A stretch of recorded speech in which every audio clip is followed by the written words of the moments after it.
Coopers, estamos aqui de volta. Eu e Luana Machado, a mulher que já esteve aqui nesse banco mais do que todo mundo, foi? Acho que ela e Acho Fabi. que eu tô pau a pau com Fabi. Ela e Fabi estão disputando aí o pódio de frequência no Desculpe o Auê. Fabi sempre tá aqui no episódio A Hora da Desgraça, que a gente fofoca, que é a fofoca mais densa que você vai ver, que a gente só fofoca besteira, mas que saem as discussões mais densas. E eu e Luana sempre estamos aqui juntas, ou sozinhas, já recebemos aqui pessoas também. Não ficamos sós nesse dia, que foi Jupira Carvalho. Mas eu e Luana que estamos sempre aqui para falar de relacionamento, galera. E hoje, pela primeira vez, a gente não vai falar de relacionamentos, só de relacionamentos amorosos, né? Chega, Luana. Chega. Thalita, essa voz que você tá ouvindo sem ver, é claro que é ela, né? Nossa diretora Thalita Machado, que é o grande fantasma de minha vida. Não aparece, apenas escuto sua voz. Tudo bem, Thalita? Tudo ótimo. Mas eu já disse, se eu aparecer, o encanto acaba. Não acabou. E tem um encanto, Tem, né? óbvio. Claro. Só me lembro na rua que Ela tem um encanto dela. Ai, Mariana, parabéns pelo podcast. Eu, ai, obrigada. Essa daqui é a Thalita. Aí a pessoa, tu é a Thalita? Aí ela adora. O mistério. A gente vai falar de relacionamento sem ser propriamente um relacionamento amoroso, mais né? ampla, né? De forma mais ampla. Não deixa de ser amoroso, né? Não deixa de ser amoroso. Mas como é que eu digo que não é um relacionamento... É diferente em quê? Por exemplo, não é um relacionamento entre homem e homem, mulher e mulher, ou homem e mulher que seja... que tem uma base de É construção... um relacionamento da família nuclear, que é onde você nasceu. Então hoje a gente vai falar sobre família, que é um relacionamento nuclear. Entendi. Não é um relacionamento que você constrói com o desconhecido para formar uma família. É a família que você já está. E a gente tem também aí a família ampliada, né? Que são essas relações que você vai construindo. Ou a família que não é ali a sua base, mas é também tios, avós, que fazem parte da família, mas não é ali o núcleo principal, né? Entendi. Pois hoje, galera, a gente vai falar sobre núcleo. Sobre a família nuclear, que é a família onde você nasceu. E eu estou aqui já cheia de Pode questões. chamar também família de origem. Família de origem. E também podemos falar sobre as famílias que nós construímos, né? Sim. Porque podemos falar também, vamos falar de famílias diferentes, ou famílias mosaico, ou questões de divórcio, enfim, vamos falar sobre várias coisas. Mas o tema hoje, aqui nesse podcast, é family, só a family. Só a family. O nome do episódio pode ser só a family. Por isso que tá eu e Luana aqui, né? Só a family. Sabe o que é só a family? Tu é muito jovem, Thalita. Tu não acompanhou esse meme, não. Tu tinha 10 anos na época desse meme. É o nome do grupo do WhatsApp da minha família, só a family.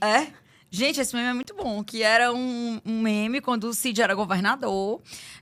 A mulher dele, a primeira dama na época, que é a mulher dele até hoje, Maria Célia, a Habib, estavam voltando de uma viagem nos Estados Unidos, estavam dentro de um carro. E aí acharam muito por bem viralizar essa besteira desse vídeo como se fosse depor contra o Cid na época e tal, a oposição na campanha era 2012, 2010, campanha de governador, achou lindo botar esse vídeo pra viralizar, achando que tava depondo contra o Cid. Aí era a Maria Célia só dizendo assim, estamos aqui voltando de viagem, muita gripe, a pobre gripada, muita gripe, muita compra, só a family. Aí era só a family dentro de um carro, indo para o aeroporto, e ficou essa besteira de só a family. Eu adoro dizer só a family. Só a family. Eu e a Muito Luana, bom. a gente diz muito, só a family.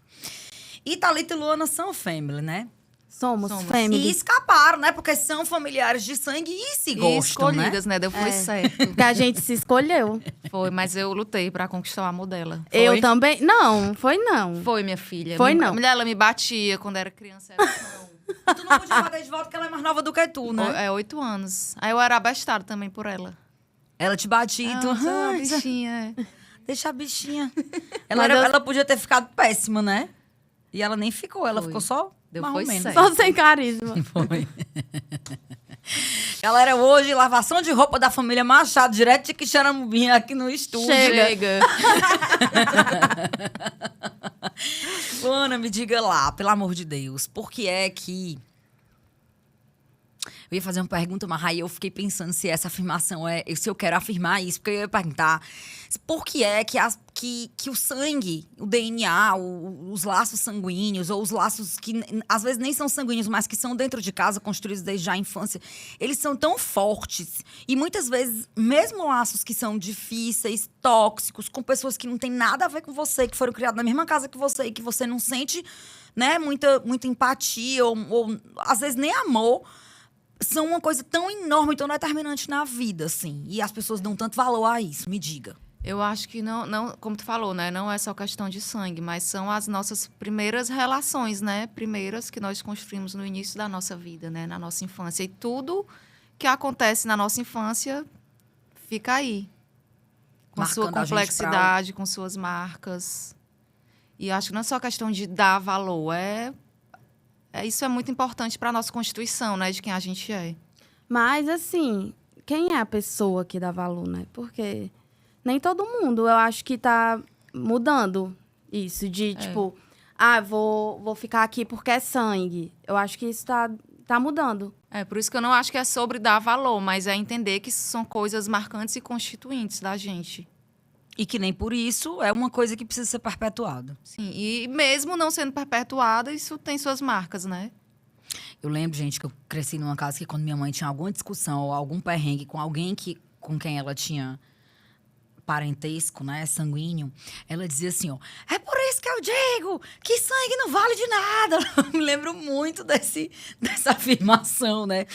E ela sempre incutiu na cabeça da gente que ela era muito ligada à família, então era uma pessoa que fazia um tipo de afirmação dessa, mas por outro lado, era sempre muito ligada à família, tratava os primos como irmãos, tratava os tios como pais quase, né? E a gente, enfim, chamava os tios dela, em vez de tia, avó, em vez de tia, chamava de vó.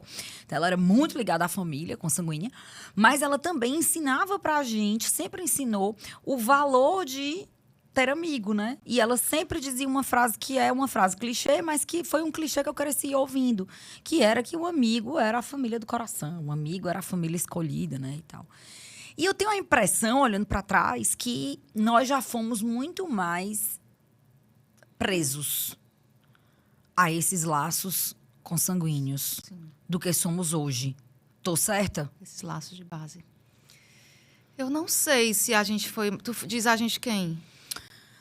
Os seres humanos, no geral, já foram muito... A impressão que eu tenho é que quando eu olho para trás, eu vejo que essa formação do núcleo familiar, ela já foi muito mais valorizada a ponto de se aguentar muito mais coisa do que se aguenta hoje, tendo a opção de sair, né? Antes você não podia dizer, apontar um defeito da sua mãe, ou reconhecer que dentro de casa você tinha uma relação que era tóxica por algum motivo, né? Hoje em dia, a coisa mais comum que tem é a pessoa dizer, eu sou filho de mãe narcisista. Isso era impensável há 30 anos, 40 anos, 50 anos. Então, a impressão que eu tenho é que, pelo menos, se pode dizer, discutir. Eu acho que, embora isso seja uma questão que hoje é mais falada e discutida, eu acho que você conseguir romper com esses laços de base que são destrutivos para você, né? Porque é uma coisa, uma relação ali conflituosa, uma relação difícil, uma relação tóxica mesmo, assim, né? Sem ser falando de forma, uma palavra da moda, né? Coisas bem pesadas.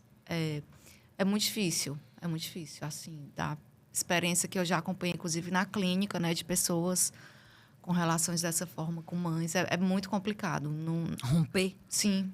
Sim, deve ser sempre muito complexo, né? A primeira relação que você tem é o vínculo mais complexo que a gente tem com a mãe, né? E são muitas questões envolvidas, né? De culpa que a pessoa carrega. É bem difícil, assim. E cada um tem o seu limite, né? O que é inaceitável para você. Cada relação, cada personalidade, cada contexto, né?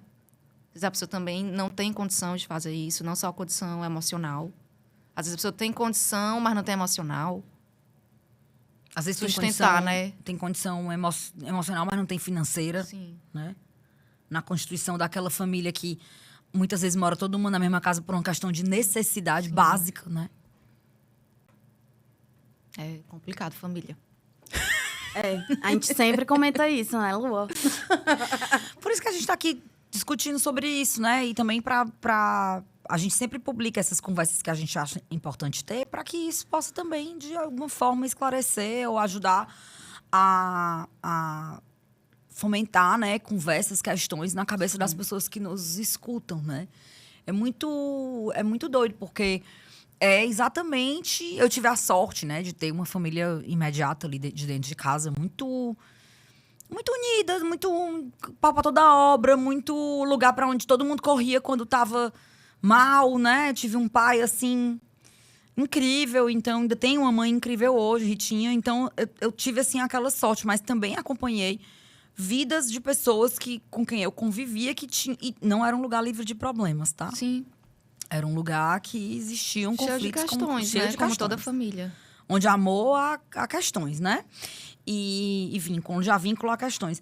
Mas, assim, convivi com muita gente que vivia situações que eu pensava, meu Deus, isso pra mim seria inaceitável. E de ver pessoas dependentes emocionalmente daquele ambiente, que muitas vezes era um ambiente de violência, era um ambiente de muita disputa, Sim. ambientes de muito sofrimento, né? E as pessoas só conseguirem enxergar isso depois de adultas, ou às vezes ter que perder o pai ou a mãe para poder entender que aquele não é o tipo de família que você queria construir para si.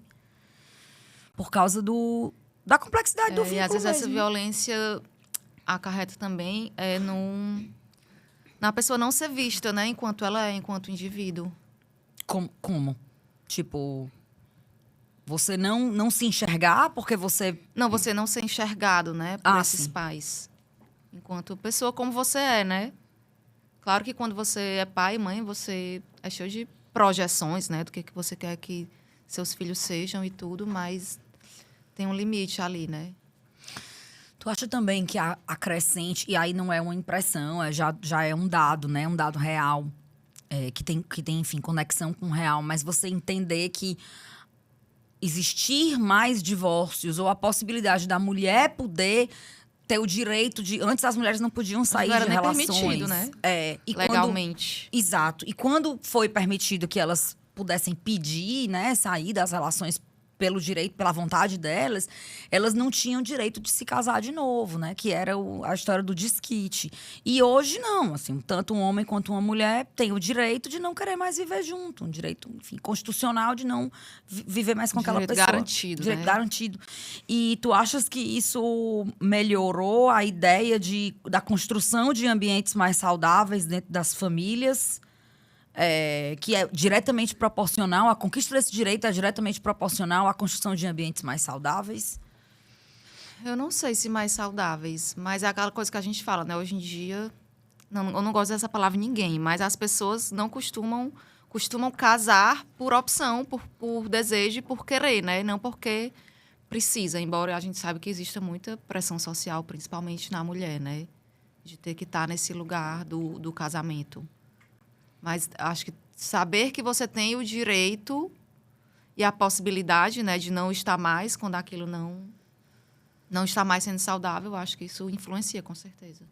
Eu imagino quantas pessoas cresceram, muitas vezes, em ambientes que eram muito sofridos, né? Pais que sofriam, mães que sofriam, dentro de relacionamentos que eram inadequados, né? Só para manter aquela fotografia, né? E eu acho que não só na questão social falando, mas também do seu ambiente familiar. Por exemplo, na minha família, todo mundo é separado. Minha mãe, meu pai, minhas tias. Então, isso é uma coisa comum. Isso não é... tabu. Um tabu familiar. E você imagina uma pessoa onde todo mundo é casado, ninguém se separa... Os avós fizeram 90 anos de casamento, os pais 50, e a pessoa se vê nesse lugar de pensar nessa possibilidade. Talvez para essa pessoa ela tenha uma dificuldade maior nesse sentido, né? De quebrar as expectativas dos outros.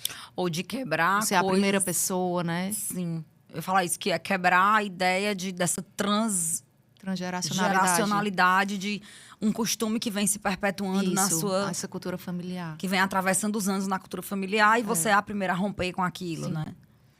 Eu lembro que na época que eu era criança, assim, na minha sala devia ter 2. De 50 devia ter 2 filhos de pais separados, né?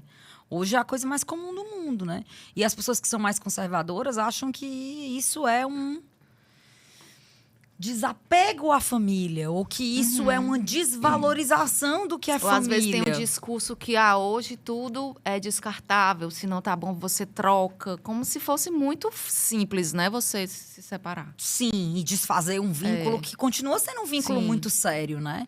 E eu costumo ver isso como muito mais fruto dessa evolução como sociedade mesmo, de conquistar direito para as mulheres, nesse caso, do que propriamente não dar valor à família. É mais legal você criar uma criança num ambiente saudável, que a criança tenha ali a casa do pai, a casa da mãe, ou a casa da mãe, a casa da mãe, ou a casa do pai, a casa do pai, ser todo mundo estando feliz da vida, ou você viver num ambiente extremamente doentio, porque você precisa ficar casado para dar uma satisfação para alguém, né? É muito mais saudável, acredito eu.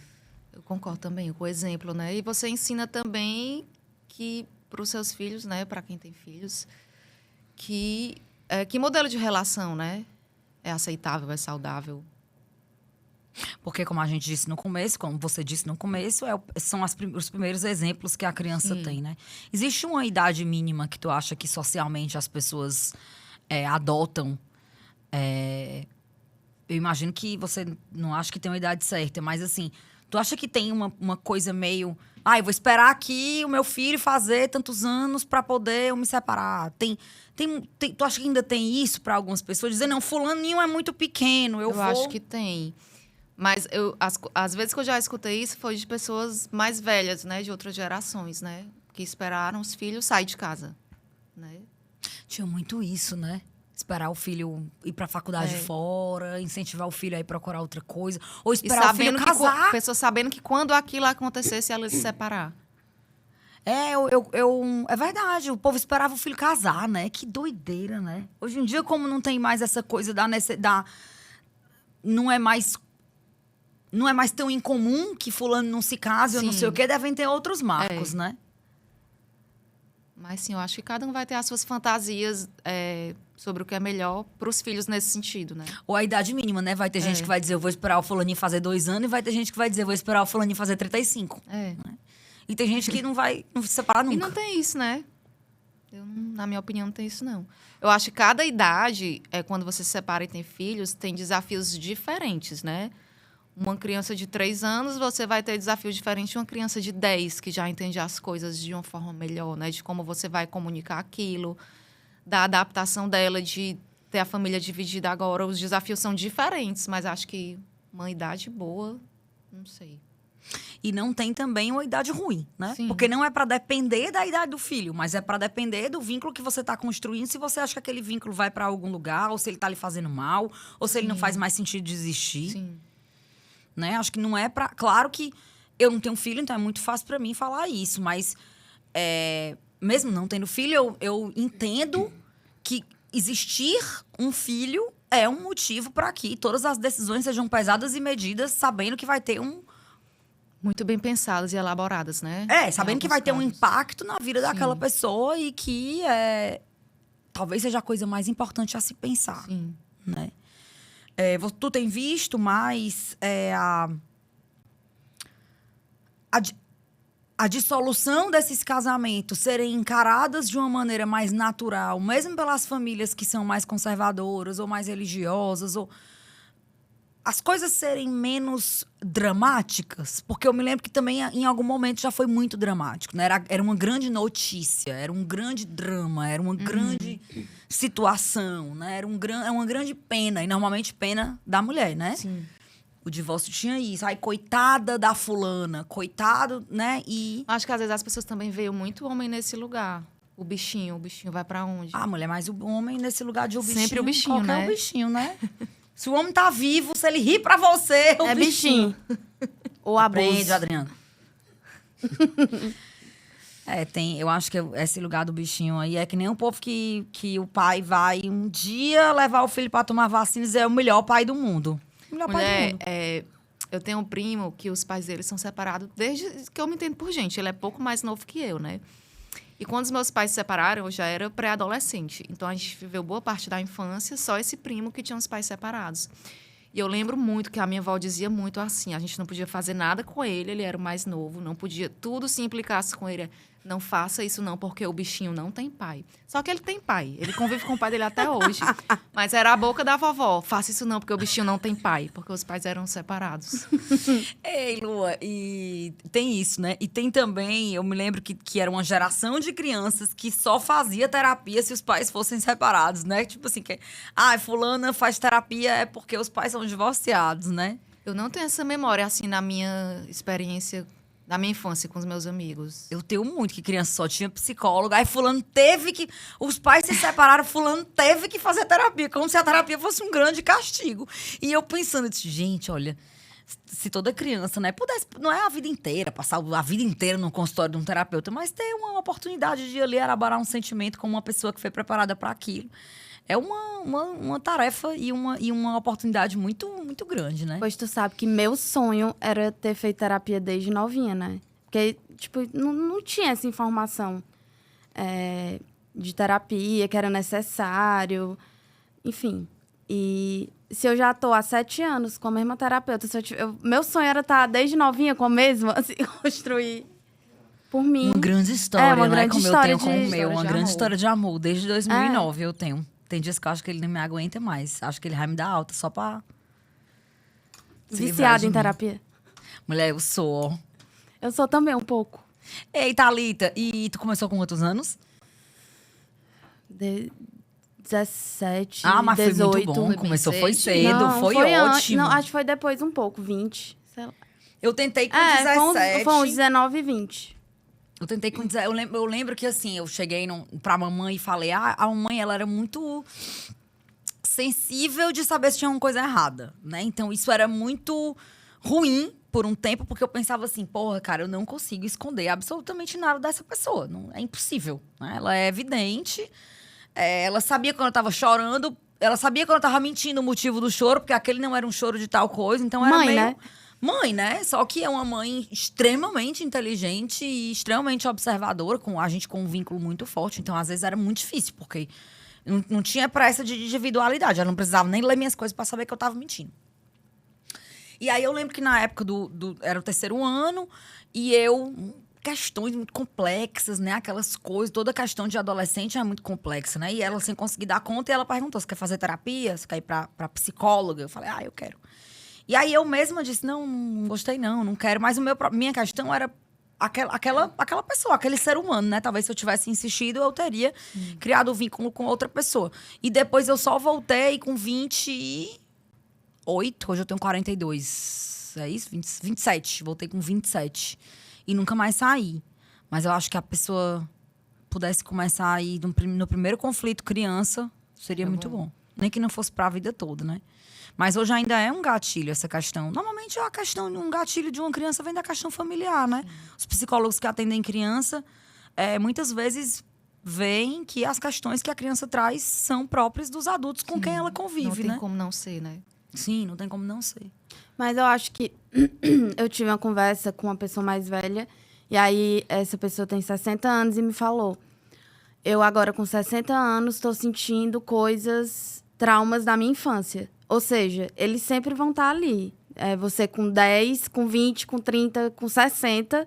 Só que a forma que você vai enxergar esse trauma e viver com ele vai ser totalmente diferente, né? Chegar e elaborar, né? Você vai conviver com aquilo ali. Não vai ser um grande problema. Você vai aprendendo a lidar, né? E vai perdendo a força. Sim. E quais são, assim, os mecanismos que as pessoas que rompem com essas relações que são muito componentes, assim, de quem nós somos, né? O pai, a mãe, os irmãos e tal, não sei o quê. Quais são os mecanismos que você vê as pessoas fazendo para se manter saudáveis quando elas se sentem obrigadas a romper com esses vínculos? Como é que a pessoa constrói... Thalita deu o seu depoimento. Como é que a pessoa Tem uma constrói... amiga minha... Eu acho que é a pessoa se fortalecer muito o seu autossuporte, né? Que não é uma coisa fácil. O autossuporte é você com você mesmo, pronto. O autossuporte. E eu acho que também construir redes, né? Com outras pessoas. Mas o vazio sempre vai Com ficar. amigos, com marido, esposa, tios, primos, outras pessoas que são construir vínculos fortes, né? Eu Isso não acho. é para substituir, né? Nenhuma relação é substituível, né? Os traumas vão ficar aí, você vai elaborando e lidando de outros jeitos, mas acho que é por aí. E é um vazio que nunca é preenchido, mas que você cria espaços de outra forma. Não para preencher aquele vazio, mas para preencher a vida, né? Sim. Pois eu não acho que seja um vazio. Eu acho que não vai ser um vazio. Aquele espaço ali. Ele vai estar preenchido simbolicamente. Mas eu acho que qualquer relação, quando você bota qualquer limite, já vai ter ali não é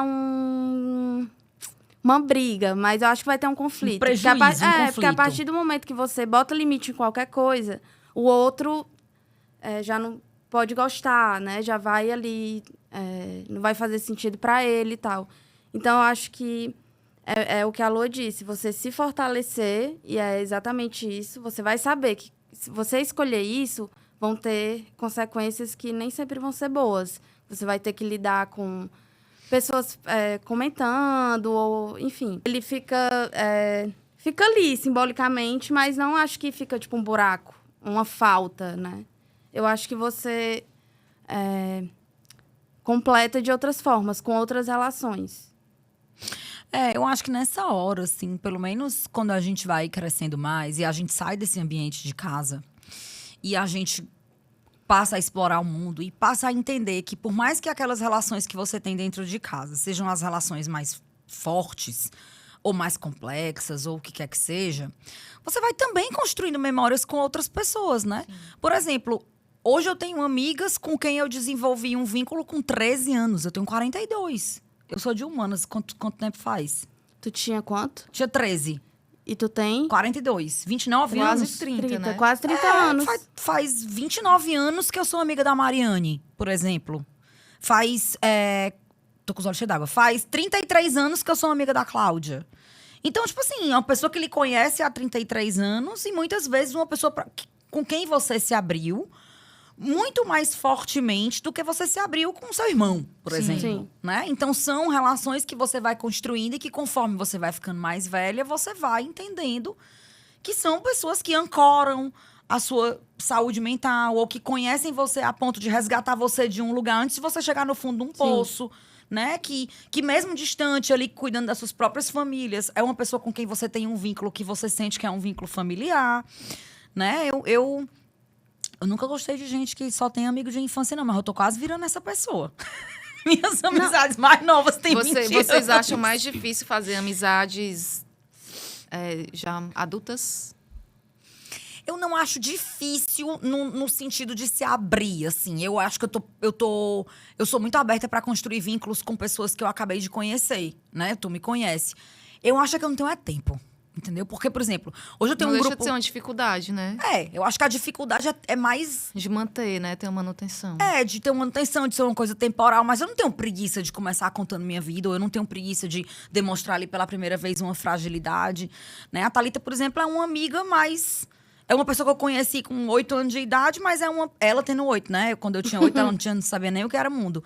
Mas eu só fui desenvolver um vínculo agora. Mas por causa da proximidade do trabalho, a gente teve a oportunidade de conviver e ter esse vínculo. Caso não fosse o trabalho, eu acho que seria mais difícil. Então, acho que as dificuldades... Claro, tô falando de mim, mas tem gente, por exemplo, que não consegue se abrir com um estranho depois de mais velho, ou não consegue, né? E às vezes tem dificuldade de se abrir até com quem já tem muita intimidade, com né? Com certeza. Mas, de novo, voltando pra minha experiência pessoal, né? Voltando pras minhas marcas de infância. As pessoas que eu tinha como tia, que eram... Minha mãe só tinha 2 irmãs. Mas eu tinha 30 tias. Entendeu? E tias, assim, de tipo assim... Quem foi me matricular na Unifor... Porque a mamãe não queria que eu fizesse faculdade particular... Acho que por uma dificuldade de pagar... Mas também porque tinha um sonho de que eu entrasse na Universidade Federal... Queria que eu entrasse... Achava que eu tinha condição e tal. Quem foi me matricular na universidade... Não foi nenhuma pessoa... Um familiar consanguíneo. Foi uma pessoa que me viu nascer e crescer... Que era a Tia Val Itz. Então, até hoje eu devo a ela, assim, o que eu sou profissionalmente, porque ela me pegou, eu ia pro cursinho. Talvez eu não tinha nem insistido em comunicação, tinha mudado, era de curso. E ela foi lá e me pegou pelo braço. Por quê? Porque desde sempre minha mãe, ensinando que os amigos eram a família que a gente escolhia e tal, colocava a gente pra conviver com esses amigos dela e dava o mesmo valor. Aquela tia, que era prima dela, que minha madrinha, tia Lulu, que é prima dela, e tia Val, que era amiga dela, tinham pra mim o mesmo peso afetivo, né? Então, pra mim, aquelas pessoas eram os adultos que eu tinha como exemplo, os adultos que eu aprendi a admirar. E eu me lembro que hoje eu não acho que isso é mais tão comum. E que é uma coisa que eu acho ruim, porque eu acho que o mundo melhorou muito. Mas nesse aspecto eu acho que piorou. Que eu lembro que os adultos da minha infância tinham muito mais moral com as crianças do que os de hoje. Hoje eu vejo as crianças obedecendo às mães. E por conta do medo que muitas mães têm de outros adultos, medo que abuse, medo que violente, medo que não sei o quê, virou aquele adulto é um estranho, né? Quando, na verdade, no meu tempo existia uma rede mesmo. Eu me lembro que quando eu ficava a tarde inteira com a tia Val, eu tinha que obedecer a ela. Ela era o adulto responsável por mim naquele momento. Não tinha esse negócio de ligar pra mamãe. Né? Eu me lembro que ela era muito boazinha, muito mais maleável do que a mamãe. E eu dizia, quero comer tal coisa. Ela dizia, não é hora. Eu baixava minha cabecinha e pronto, e acabou-se. Né? Então, tinha muito essa... Tinha essa rede de apoio, mas uma rede de apoio que os adultos tinham ali muita... Controle. muita moral. Mas eu acho também que é um ponto positivo hoje ser um pouco diferente, porque aí a criança tem mais voz, né? Assim, tipo, ela já pode falar... Abrir a boca, né? Porque no meu tempo, no tempo do meu pai, por exemplo, abrir a boca na mesa, almoçando. Dia desses, a Yara me perguntou assim, Yara que é filha única, né?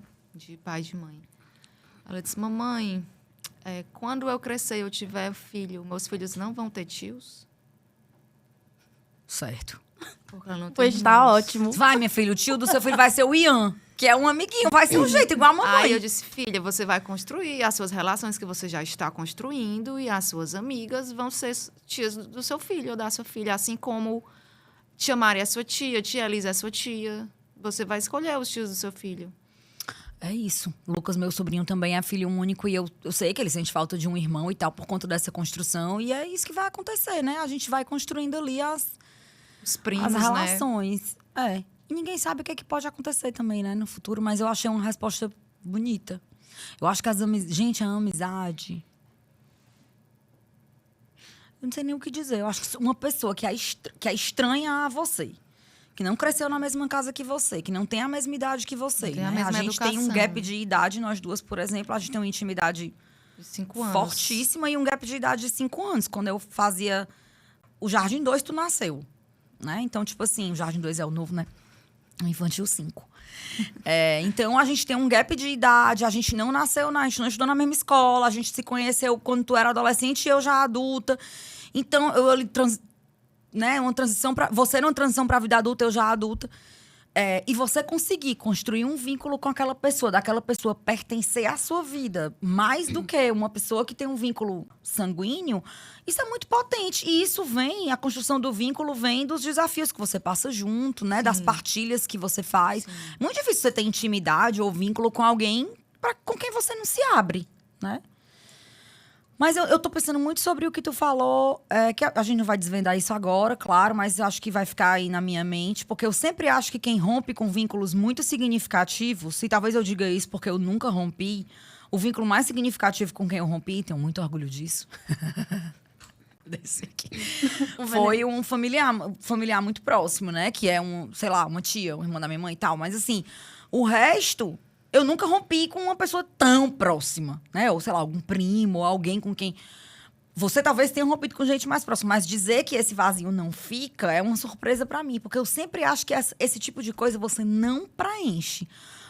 A não ser que você tenha sido adotado com dias de vida. Ou com um dia de vida. Mas quando você tá ali, você é criado por alguém, aquela pessoa você tem como uma referência, nem que você não queira. Esse é o ponto. Você tá ali, você é criado por alguém, você tem como referência. Mas, às vezes, essa pessoa não tá nesse lugar. E aí, você constrói esses significados em outras pessoas. Que podem ser tios, avó. Entendi. Então, talvez o vazio não exista porque o preenchimento não tenha existido. Exatamente. Tá. No caso dela, né? Sim, no caso dela. Sim, faz sentido completamente. Porque eu acho que muita gente carrega uma falta... Porque muitas vezes cresce com a ideia de que aquele é o meu ideal de mãe, ou aquele é o meu ideal de pai, ou aquele é o meu ideal E de assim, homem. muitas vezes essas relações tóxicas, elas são relações também muito presentes, né? Tem momentos bons, tem momentos de amor. E é confuso mesmo, né? Você administrar essa incoerência na cabeça de um adulto que gerado uma criança. Não só com pai e mãe, né, bicho? Com casamento, né? Quantas mulheres a gente conhece? Eu digo mulheres porque eu tenho mais amigas mulheres e tenho uma escuta maior de mulheres. Quantas mulheres eu já conheci nesses anos todos que vivem relações que muitas vezes são relações, assim, proibidas de viver, assim, tóxicas, abusivas. E que são relações que, como elas têm momentos bons e elas criam muitas vezes uma dependência emocional, elas não terminam. Sim. Se perpetuam, né? É muito doido. Esse vínculo, né, complexo com a mãe, né? Assim, é esse negócio da pessoa que não necessariamente pariu você, mas que cuidou desde o primeiro momento, ou que deu o alimento, ou que nem que não seja desde o primeiro momento, mas a experiência de cuidado e a experiência de manter você vivo, né? Aquela pessoa me manteve vivo, né? Quantas camadas essa relação não tem, né? Sim. De culpa, não é só uma relação linda e maravilhosa. É linda porque tudo que é complexo tem sua beleza. Esse negócio de manter vivo, hoje, não sei se tu viu, eu postei uma foto da Yara, eu recebo aquelas memórias no meio do Google Drive. Fotos de anos atrás, daquela exata data, né?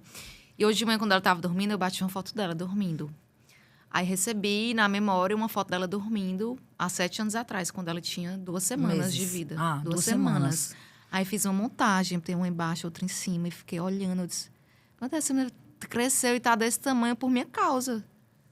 Eu fiquei passada. Eu consegui manter ela viva. É muito doido. Não que o pai não tenha uma importância absurda, né? Sai de casa pra trabalhar, muitas vezes é o mantenedor, não sei o quê. Mas tu tá ali, bicho, dando uma comida que vem do teu próprio corpo pra aquela pessoa, né? Eu não sei, não. Acho que não tem nenhuma relação igual a essa, não.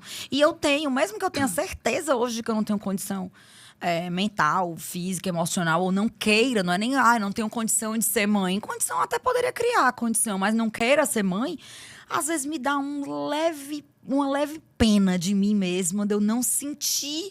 Não é que eu não sei o que é um amor verdadeiro, ou que eu, né, a gente já conversou sobre isso. Mas assim, me dá uma certa pena de não sentir esse amor em específico, né? Porque eu me lembro de coisas, assim, da minha mãe sofrer por coisas que aconteceram com a gente, ou da minha mãe amar, ou da minha mãe ser feliz por coisas que não tinham a ver com ela especificamente, mas tinham a ver com os filhos, que só um amor muito doido e doente poderia justificar uma emoção daquele tamanho, né? É muito doido, né, não? É louco. Muito louco. Eu acho. A gente podia depois fazer um episódio só sobre amor materno. Pra gente conversar sobre tudo, inclusive sobre coisas que ainda hoje são tabus, né? Sobre você ter o direito ali de viver vários sentimentos dentro daquele sentimento ambivalência, complexo. né? Sim. E quando você se permite viver a ambivalência dos seus sentimentos, você também consegue acolher mais a ambivalência dos sentimentos da criança, né? Quando você se vê como essa pessoa vulnerável também, ou quem você é como filha, você consegue ser uma mãe melhor, digamos. Eu acho que nesse sentido de acolher os sentimentos, né? Não só o sentimento que é dito bom. Tipo, teve um dia que a Yara chegou pra mim e falou assim, eu podia fazer um episódio só com as frases dela. Era mesmo. Eu amo. Ela também disse, amo. mamãe, eu te amo, mas às vezes eu não gosto de ti não, ó. Aí eu disse, te entendo. Sim. O amor é assim mesmo. Seja bem-vindo, né? A construção legal, incrível. Mamãe, eu te amo, às vezes eu não gosto de ti, não. E como era o bilhete, hein? Essa do bilhete é muito boa. Que era um bilhete... Ai, gente, ela não vai poder ouvir, né? Porque ela não sabe que eu ouvi. Mas eu vou dizer aqui, ninguém conta pra ela.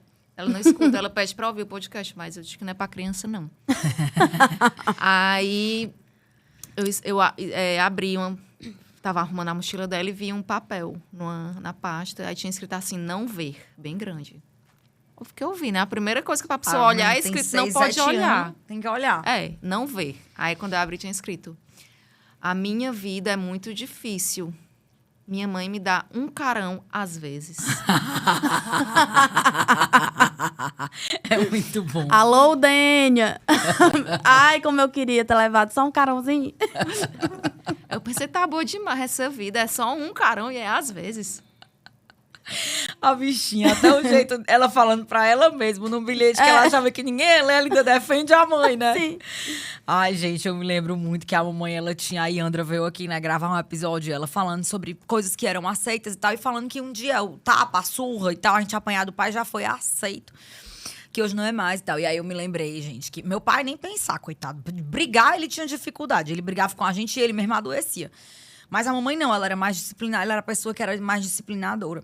Mas quantas e quantas vezes, gente, a mamãe dizia, vá buscar a chinela que eu vou lhe dar uns bolos. Quando eu voltava com a chinela, ela já tinha perdido a coragem de me bater. Então eu nunca, a vida inteira, eu nunca levei uma pizza. Nunca, porque ela perdia, ela perdia a coragem. Aí ela ia lá, tentava disciplinar, dizia alguma coisa, brigava muito, né? Então, bastava ela me disciplinava com o olhar. Por quê? Porque eu sabia o que ia acontecer caso eu não obedecesse, que era ela realmente sair ali do controle, né? Então, às vezes, eu dou muito pitaco na maternidade das pessoas que eu gosto. Quem eu não gosto, eu deixo mesmo a pessoa vacilando. Mas quando eu vejo uma coisa de fora, que eu acho que a pessoa tá muito envolvida, e ela não consegue enxergar, e eu digo assim, da importância de você mudar de feição, da importância de você mudar de tom de voz, né? Pra criança ir entendendo que não é um robô ali, né? Que existe uma mãe com raiva, existe uma mãe chateada, existe uma mãe decepcionada. Importantíssimo esse aprendizado. Né? Então, o aprendizado de você não ser ali um robô. Aprendizado de ser humano, né? De ser humano. Porque tem muita gente assim, eu sou contra falar alto com meu filho, eu sou contra falar com raiva com meu filho. Assim, quando esse menino sair da porta da rua e ele vê o que, Não que vai é o saber mundo lidar, real, né? né? Existe uma diferença, né? Entre você ser agressivo e violento, Sim, violento. e você ser humano, né? E eu acho que hoje em dia tem muito um movimento de tentar ensinar pais e mães o que é educar. E eu acho que às vezes as pessoas ficam meio perdidas nisso, sabe? Eu também acho. Eu acho que agora é um momento de muita perda no sentido do limitar, né? Eu tenho visto isso, porque é uma ideia de que eu respeito a criança, mas aí eu estico o elástico do respeito à criança a um momento absurdo. E a falta de limite, ela pode ser tão nociva quanto a violência, né? Sim, total. E aí eu me lembro disso. Eu me lembro que quando ela dizia Mariana, pra mim já era o suficiente. Porque aquele tom de voz me dizia que se eu não obedecesse, o que é que ia acontecer depois? Que ela ia se chatear, que ela ia falar mais alto, que ela ia, né, aumentar o tom de voz um limite, ou que depois daquele aumento de tom de voz eu poderia ficar de castigo, eu poderia, enfim, ser punida de alguma forma ali. Tem que ter uma punição. Uma vez né? eu li uma coisa que eu nunca esqueci, e eu posso falar, eu li, era num trabalho de alguma psicóloga, não sei se era uma coisa de mestrado, doutorado, e aí ela contava um caso de uma paciente que ela não existia limite nenhum para ela, e aí teve um episódio que um amigo ligou, interfonou, chamando para descer, e ela dizia que inventava. Não, a minha mãe não deixa, não. Ela mentia pro amigo, porque isso eram coisas que ela sentia falta. Que é aquela velha frase de que a criança pede limite, né? Que a criança pede pelo amor de Deus, assim, me dê um limite, né? Me dê um senso de direção, né? Ela pede isso pro adulto, né? Que doido. E eu me lembrei de uma coisa que a Fabiana fala muito, que foi ela que me ensinou, que é a ideia de que quando você não frustra a criança, e aí quando eu tô dizendo não frustra a criança, claro que a criança vai se frustrar, mas tô falando deliberadamente, né? Agora, nesse momento, eu vou dizer não, porque eu acredito que esse não é um não construtivo. Então, essa frustração não, minha criança já é frustrada. Não, não é dessa frustração que eu tô falando, é da frustração deliberada do pai dizer não. Quando o pai não diz isso, a criança não desenvolve uma coisa que é vital, que é a criatividade. Porque ela não tem o ímpeto de criar um plano B, de criar uma outra possibilidade, né? E que muitas vezes, se você não empresta um limite, se você não oferece momentos de tédio, ou momentos de tristeza, ou momentos de frustração de maneira deliberada, você vai dar origem a adolescentes que não têm nenhum pingo de E resiliência. Né? ensinar também a capacidade argumentativa, né? Quando esse pai e essa mãe também são pessoas abertas, né, ao diálogo com a criança. Não é só ali não e pronto, e você não tem voz, mas não. E a criança tentar ali Convencer. dialogar, né? Que são as primeiras, Sim. os primeiros exercícios de argumentação, Sim. né? Como você mesmo disse, de discussão, Sim. né? No sentido bom, né? Enfim, galera, não temos respostas, temos muito mais perguntas do que respostas, né? Mas de fato, um dos assuntos mais complexos que a gente tem, né? É entender de onde é que a gente veio, quem a gente é, quais são os limites que a gente consegue impor e o que é que todas as coisas que a gente viveu na primeira infância ou nos momentos subsequentes que são formadores do ser humano que a gente é, né? E Qual é o seu... Diga, eu Thalita. acho que também a gente não para enxergar a nossa configuração familiar e analisar, né? Assim, a gente vai vivendo e tipo, é desse jeito e pronto. E não... vai meio que deixando. Não não, isso tá errado, isso não tá certo. Tipo, não quero continuar assim, isso precisa mudar. Tipo, isso já vem há tanto tempo. E eu acho que é essa dificuldade que muitas pessoas devem ter, até de tipo, botar um limite na relação. Sim. Eu acho que não só isso está errado, mas entender de que forma isso daqui me afeta, né? De que forma essa relação me afeta. De que forma afeta as minhas outras relações e a minha forma de estar no mundo com todo mundo a partir dessa experiência, né? Eu lembro que eu só fui entender que minha mãe era um ser humano passível de erro. Que ela não era, tipo, como se ela fosse assim, ela é a mãe certa e aquele é o pai certo e todos os outros são diferentes desse meu ideal aqui. Acho que eu já era da adolescente, eu acho. Depois foi que eu fui... E aí começaram, né, de fato, os conflitos com a ideia de que eu pensava diferente, ou que Isso eu faz gostava parte de do coisas processo de diferentes. se tornar adulto, né? Você enxergar seus pais dessa forma. Se enxergar como indivíduo, né, e enxergar Sim. esses dois indivíduos como Sim. humanos, né? Sim. Eu ia falar falhos, mas não só falhos, mas humanos, né? Desheroicizar Sim. o processo dos cuidadores, né? Que eu acho que é esse o ponto quando as pessoas falam, ai, mas é sangue, não pode. Então, quando você faz isso, né, você tira esse lugar de super-herói, que essa pessoa é um humano que vai errar. De maneira sagrada. Sagrada dos pais. Intocável, Então, né? que não pode sair dali. Não pode mexer. E aí, quando você muda essa configuração, você olha, não, claro que pode. Tipo, o que é que diz aqui, onde é que tem essa regra? E, enfim, era mais ou menos isso Um que eu queria dizer. direito de você entender que eu acho que isso só vem mesmo com a vida adulta. E eu acho que também é um ponto pra... acho que a terapia ajuda também nisso. Ajuda Certamente, muito. porque Porque, Ajudar uma ajudada boa. Dá uma ajudada boa, ajuda a questionar, né? porque você vai começar a se questionar tudo na sua Ajuda vida. a questionar e criar esse autossuporte, né? Sim, eu imagino que eu tava pensando, na hora que tu falou, é importante ter autossuporte. Eu pensei de onde é que esse autossuporte vem. Se muitas vezes, quando a gente tá só, a gente se sente fragilizado. Às vezes a gente constrói o autossuporte a partir do que a gente chama de heterossuporte, que é o suporte com o outro, né? Não é do nada, assim, nós somos seres de relações, né? Mas não necessariamente tem relações que não vão oferecer isso, mas você pode construir com outros. E às vezes o terapeuta tem esse lugar, né? De ajudar você a construir Sim. esse... Através da relação, né? Eu fico pensando que é na construção de você como adulto, na formação de você como um adulto. Depois que você é adolescente, você tem ali aquele monte de pergunta, aquela ausência de forma. Não sei se eu sou criança, não sei se eu sou adulta. Às vezes eu penso como criança, às vezes eu penso como adulto. Mas só na vida adulta é que você vai entender que você tem autonomia, de fato, para poder construir uma história diferente da que você viveu. Sim. Quais são as coisas que você viveu, que são, de fato, coisas que você quer negar e que você não quer fazer. Quer negar no sentido de quer fazer diferente, né? E que também não precisa... Outra coisa que eu aprendi também recentemente é que...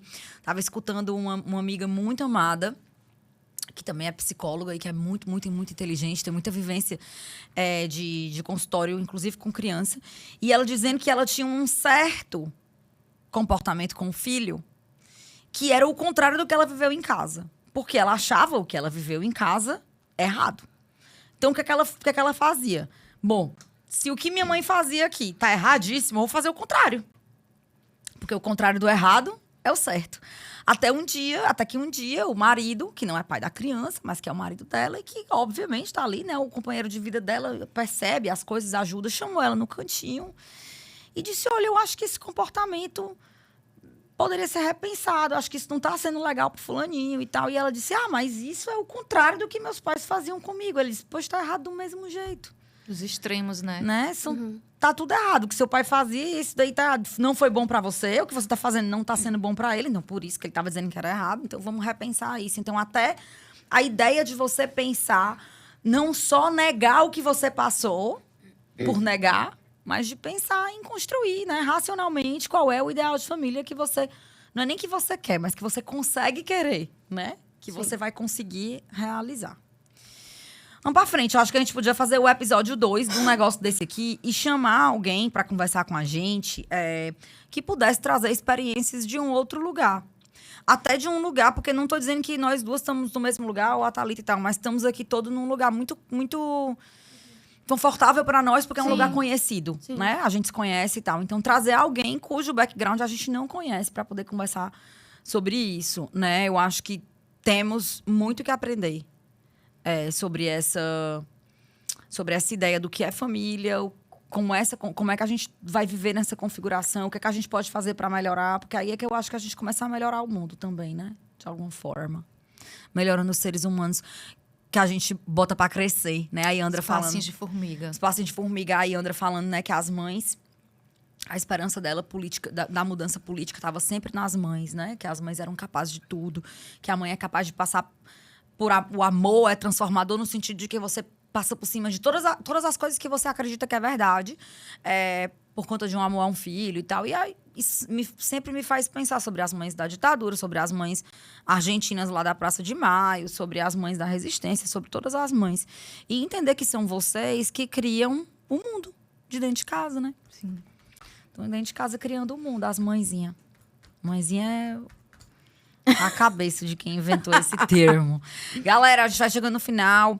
Queria que vocês mandassem áudios. Lembre que o Desculpe o Auê tem um telefone. Thalita, bota aqui na tela. Desculpe o Auê tem um telefone. Você pode mandar áudios ou comentando episódios do que você gostou, ou mandando um ranço ou um alô pra cá. Participando mesmo. A gente gosta ou fechando uma cota de patrocínio.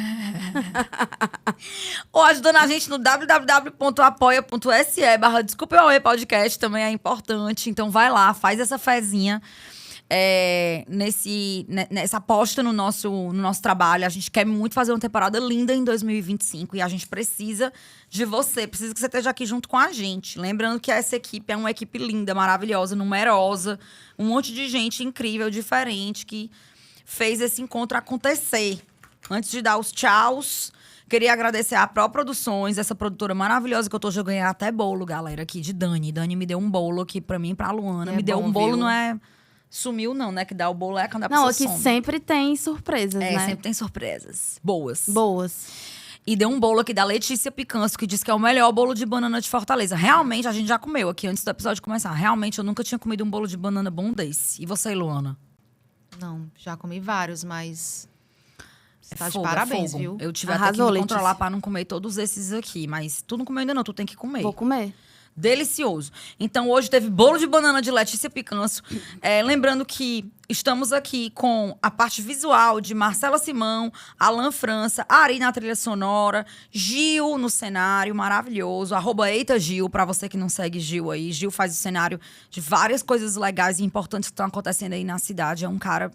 massa, sou fã dele. Produção de Sumaira Campos, que está aqui no estúdio hoje, dando seu ar da graça. Thalita Machado, nossa diretora maravilhosa, que hoje deu seu ar da graça também com sua voz, pra não... Quer vir aqui dar tchau pra câmera? Não.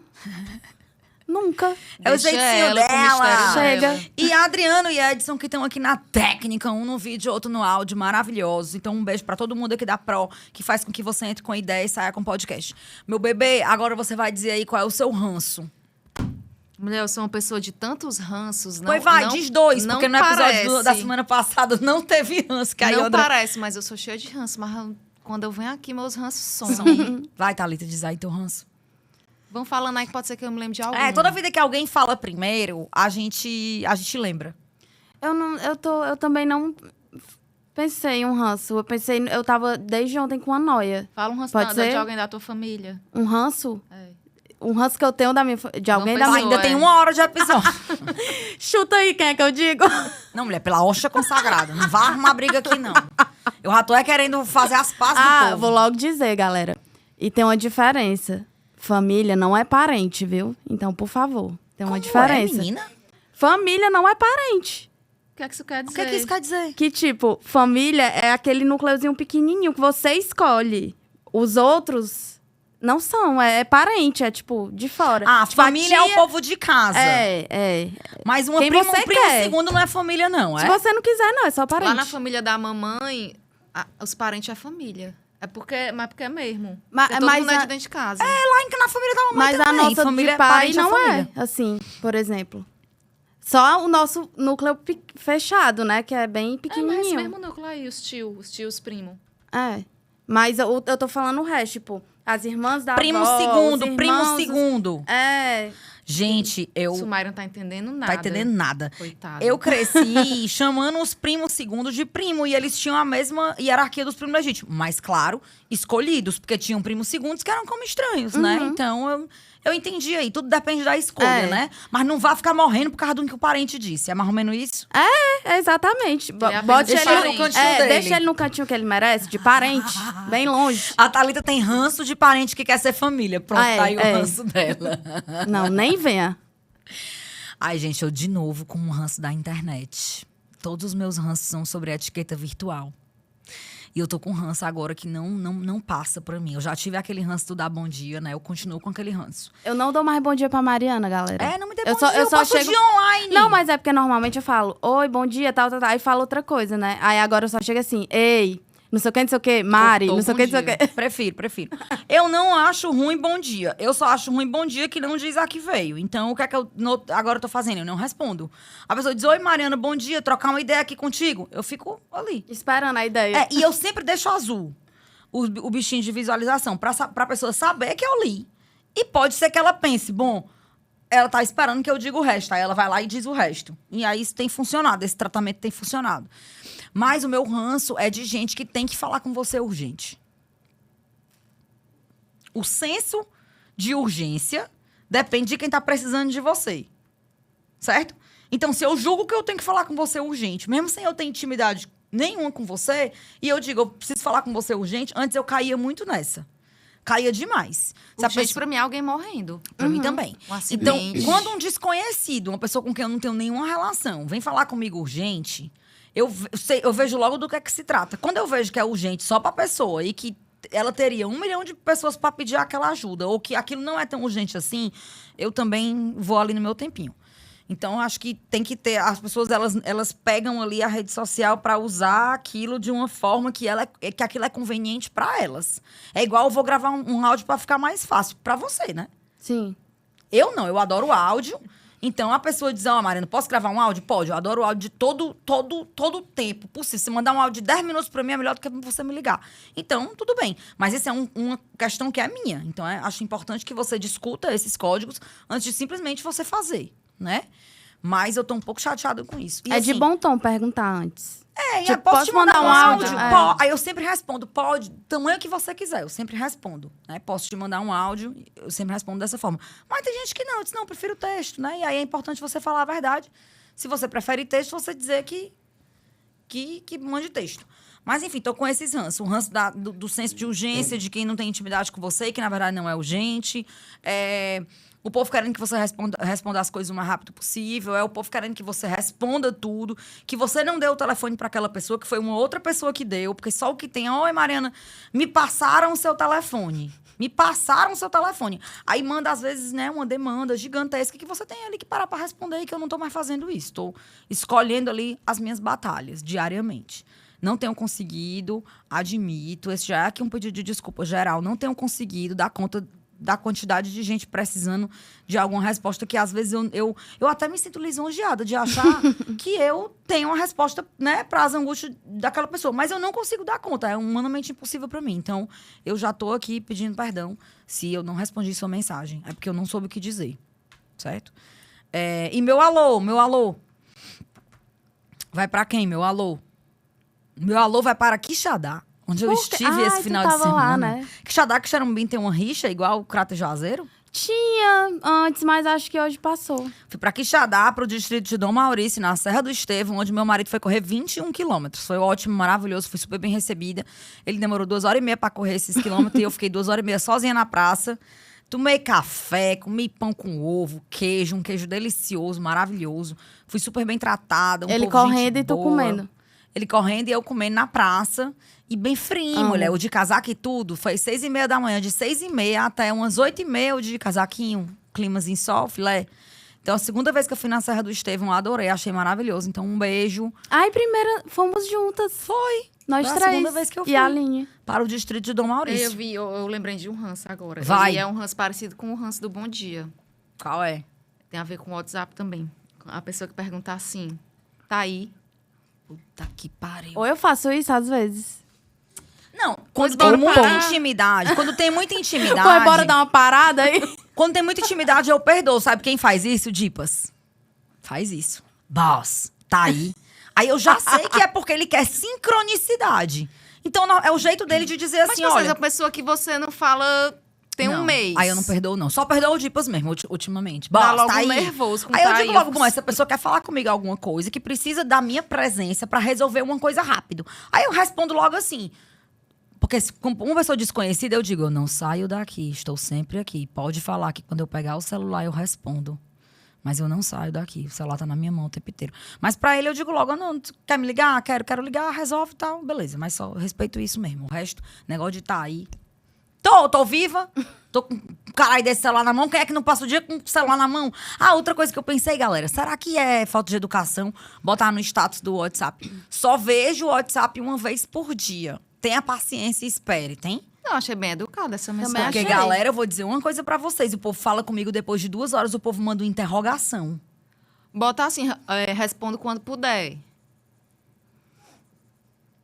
Eu não sei, eu Vamos preciso discutir ver aí minha relação esse com o status. WhatsApp. Um dia desse eu conheci uma pessoa que não tem o WhatsApp e ela tem a minha idade.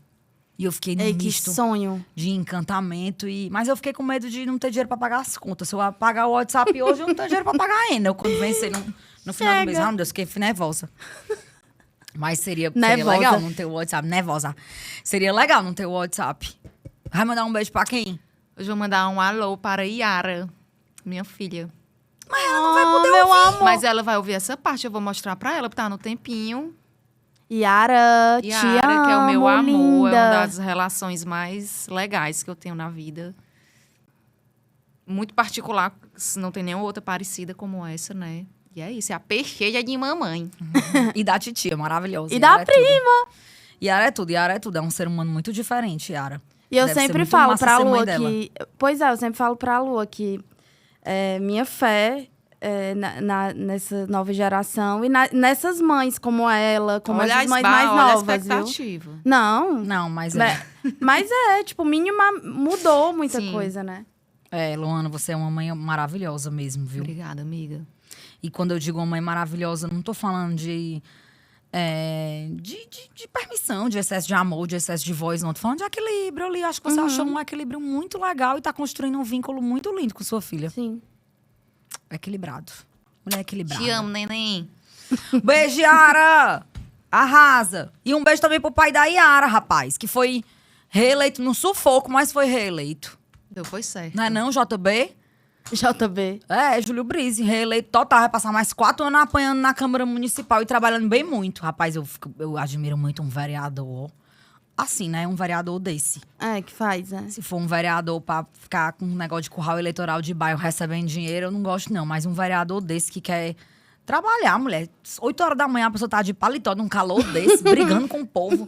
Dentro de um negócio de 48 pessoas, todo mundo pensando diferente de você, tentando construir uma cidade melhor, né? Aproveito para mandar um beijo para os vereadores que foram eleitos e que eu tenho certeza que vão representar a gente na Câmara Municipal. Gabriel Biologia, Júlio Brise, Adriana Jerônimo, Mari Lacerda. Acho que vocês vão serem aí, vocês vão ser a nossa voz nesses próximos 4 anos. Então, boa sorte, um beijo.